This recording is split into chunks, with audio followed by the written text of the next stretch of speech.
Salut à tous, aujourd'hui nouvelle vidéo et on part du côté de chez DC pour parler d'un personnage incroyable.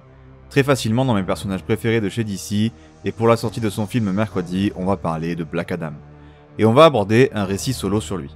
Aujourd'hui, on va parler de La colère de Black Adam écrit par Peter J. Tomasi et dessiné par Doug Mahnke. C'est parti.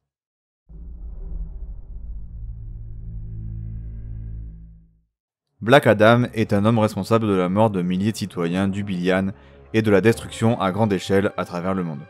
C'est un homme qui fuit les héros de la Terre qui veulent le voir traduit en justice. Certains veulent qu'il soit jugé devant un tribunal mondial tandis que d'autres veulent simplement des représailles, exiger du sang pour les vies qu'il a enlevées. Et certains veulent simplement sa mort le plus rapidement et le plus discrètement possible.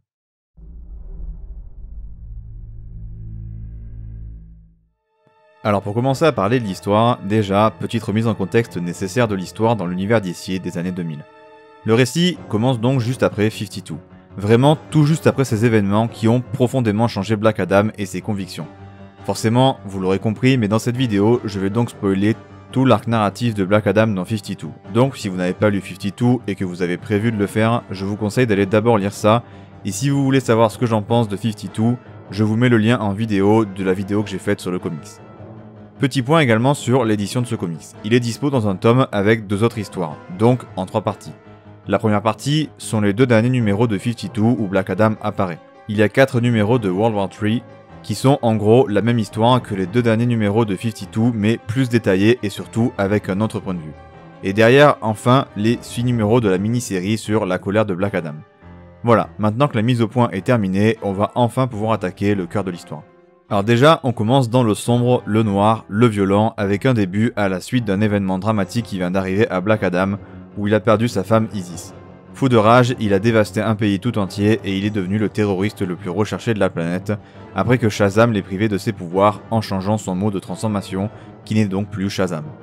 Black Adam est donc un fugitif pendant l'histoire, et d'ailleurs, ce petit résumé que je viens de vous faire de son histoire dans 52, surtout de la fin, eh ben, en fait, elle est dans l'histoire au tout début du récit avec un petit retraçage de la vie de Black Adam, toujours le bienvenu.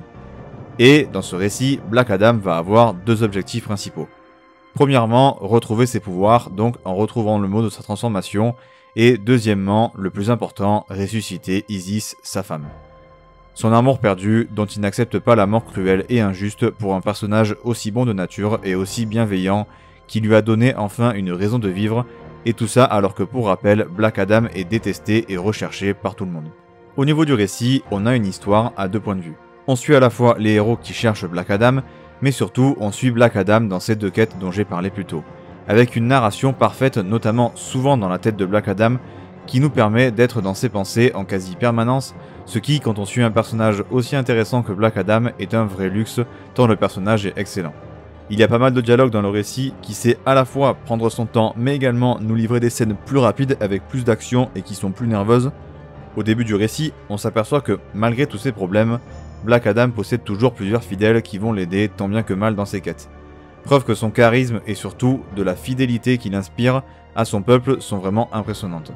Mais très vite, ils vont se retrouver hors jeu et laisser Black Adam seul contre le monde partir dans sa quête où, évidemment, il va vivre des épreuves extrêmement dures. Autant physiquement que mentalement en explorant plusieurs coins du monde.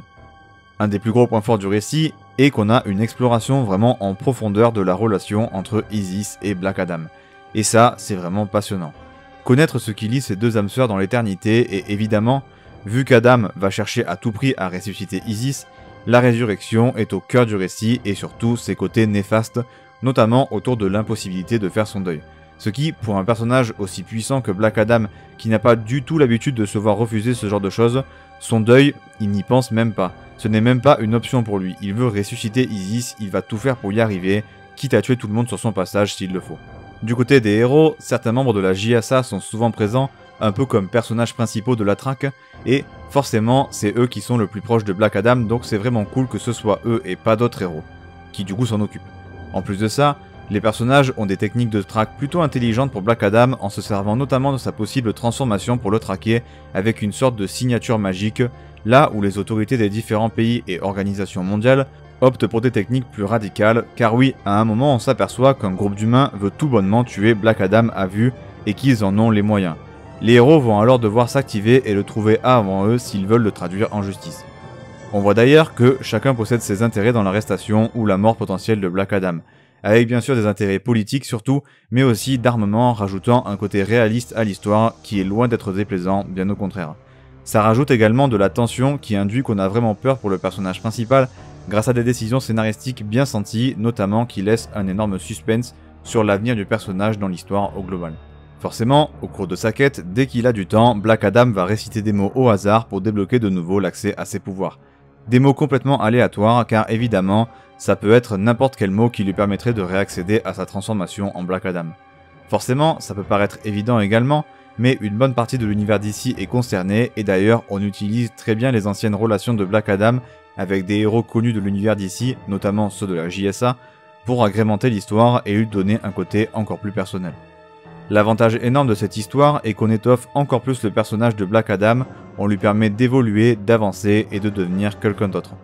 Forcément, parce que comme je l'ai déjà dit, Black Adam va partir dans une immense quête qui est dangereuse en elle-même, mais là encore plus sachant qu'il est traqué de partout dans le monde.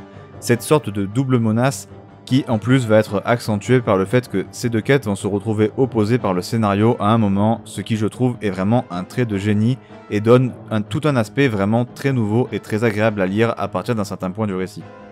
Ensuite, on a des combats très violents mais surtout très rapides, prouvant la facilité avec laquelle on peut perdre la vie si un personnage au pouvoir surpuissant décide de vous l'enlever. Ce que Black Adam fera sans hésiter si vous entravez sa route, et puis c'est vraiment intéressant de voir à quel point Black Adam terrifie tout le monde parmi les humains. Il paraît comme un terroriste avec des pouvoirs divins que personne ne peut arrêter et il pourrait raser n'importe quelle ville ou village en quelques minutes. Globalement, il y a des moments vraiment également trop cool dans le récit, qui sont juste en fait des moments purement cool. Et pour finir cette partie histoire, je voudrais notifier que Black Adam est soumis à un dilemme constant qui remet en cause beaucoup de choses au niveau de ses prises de décision et de son utilisation du pouvoir. Malgré ça, il a toujours sa façon de penser unique, ses propres convictions et son unicité au sein de l'univers d'ici, qui rend chaque récit où il est présent intéressant, ne serait-ce que pour sa présence. Et la plupart des dilemmes moraux qui s'imposent à Black Adam sont super intéressants et développent le personnage de manière plutôt cool, le tout avec un excellent rythme et l'espoir qui est une notion et une valeur primordiale au récit dans tous les sens du terme et qui concerne tout le monde.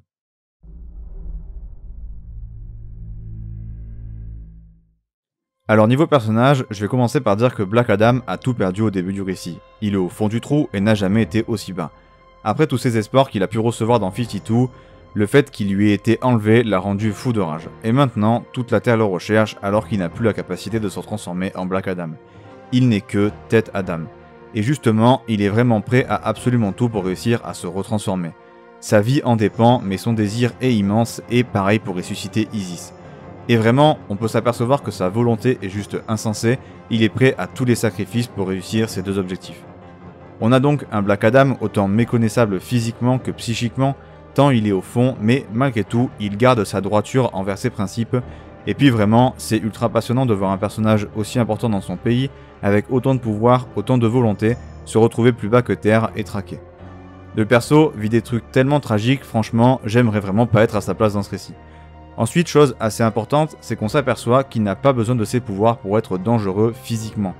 Et pour finir, on voit vraiment plein d'aspects différents de la personnalité du personnage, ce qui est super rafraîchissant par rapport à beaucoup de récits où il est présent.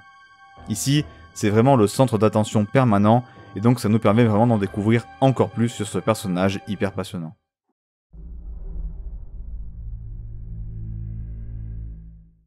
Alors au dessin, on a Doug Mahnke, et Doug Mahnke est vraiment un dessinateur absolument incroyable, qui file automatiquement un cachet et une ambiance à un récit, avec un tout plutôt violent et sanglant, avec notamment de magnifiques paysages désolés, et puis les détails des dessins sont juste excellents, avec aussi un très bon découpage et des scènes de pur massacre parfaitement mises en scène dans toute leur extrême violence.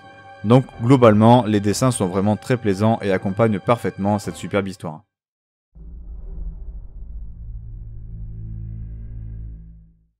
Bon, et bien vous l'aurez compris, mais pour le conseil lecture, je vous conseille de lire 52 avant de lire ce comics. Mais également, j'en profite pour vous rappeler que le run de la Justice Society of America de Geoff Johns, qui du coup en français s'appelle JSA le Nouvel Âge, qui est absolument excellent et dont j'ai déjà parlé sur la chaîne, je vous mets le lien. Et du coup, ce récit s'intercale entre les deux tomes de JSA le Nouvel Âge. Je fais aussi désormais partie d'un Discord avec d'autres youtubeurs comics dont les chaînes s'affichent à l'écran maintenant. Le lien du Discord est dans la description si vous souhaitez le rejoindre. Voilà, c'est tout pour cette vidéo, j'espère qu'elle vous aura plu et qu'elle vous aura donné envie de lire le comics. N'hésitez pas à liker la vidéo si c'est le cas, à vous abonner pour m'aider à faire grandir la chaîne, et si vous êtes vraiment généreux, le partage de la vidéo reste le meilleur moyen de vraiment m'aider. Je vous conseille également de me suivre sur TikTok où je poste très régulièrement des vidéos courtes où je vous conseille des comics à lire. Je suis aussi très actif sur Twitter, donc suivez-moi si jamais ça vous intéresse aussi, je parle de temps en temps de mes lectures ou des sorties comics. Sur ce, c'était Day One, et à dimanche prochain, 17h30 pour une prochaine vidéo.